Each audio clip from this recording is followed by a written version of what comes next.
Hello, Craig here, and in this episode of Tiny Tropical on Tour, I'm going to walk you around a surprising source of ideas and inspiration for tropical gardeners. I'm going to walk you around Cornwall's The Japanese Garden, which is a small, family-run, open garden. And not only is it a very relaxing place, it's also extremely inspirational.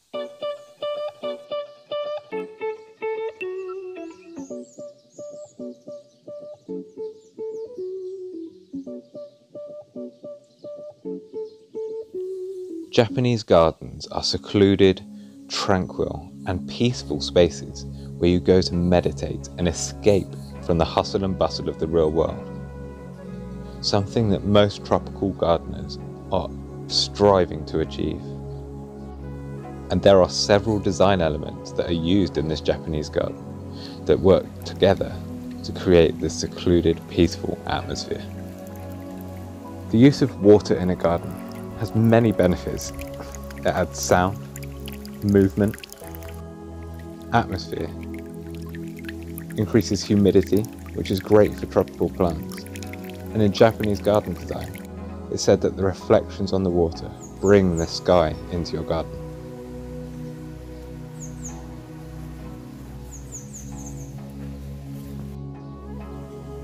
The stunning koi ponds in this Japanese garden works to help maintain a higher temperature and humidity in this secluded microclimate.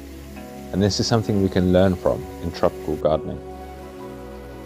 But water can be included in many shapes and forms, be it a trickling spout, a waterfall, or a huge pond.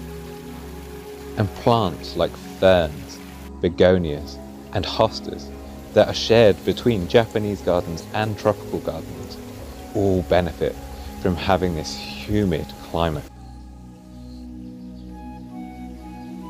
And the second design element used in this Japanese garden that can inspire a tropical garden is the use of a tree canopy to create dappled shade and shafts of light, as well as keeping the wind out and the heat down in the garden's own microclimate. The plants used to create the stunning canopy in the Japanese garden are acers, pines, conifers, as well as some of the ancient trees that already existed on the site when the garden was started in 1991.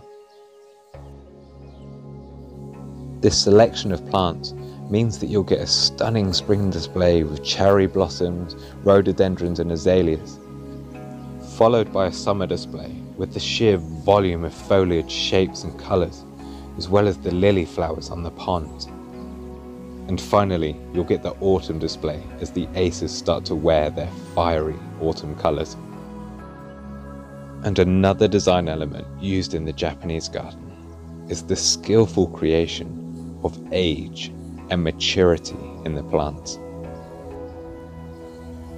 The way the plants are grown in this Japanese garden looks as though they have been here for hundreds of years, whereas in reality, the garden was only started in 1991 and opened in 1997. And the way the appearance of time and age is created is by twisting and contorting plants so that they look like they've lived through many harsh winters and storms. Ferns and mosses are allowed and encouraged to grow on every crack and crevice and sculpture and footpath, so it looks as though the garden is claiming back everything that man put there. And the effect this has as you're walking around the Japanese garden is you can step back and just be humbled by the age and wisdom in nature.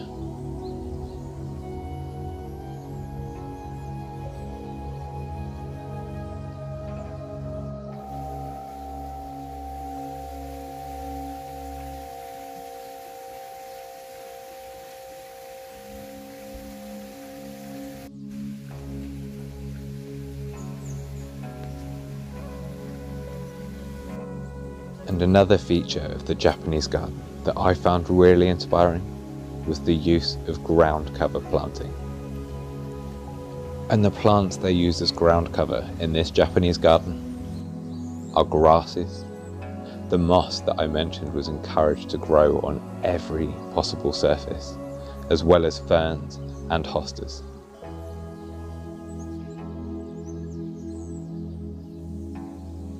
And as you may well know, Japanese gardens are synonymous with their use of gravel. And in meditation spaces like this, the gravel is often raked around mossy rock islands, emulating the look of water splashing against island shores.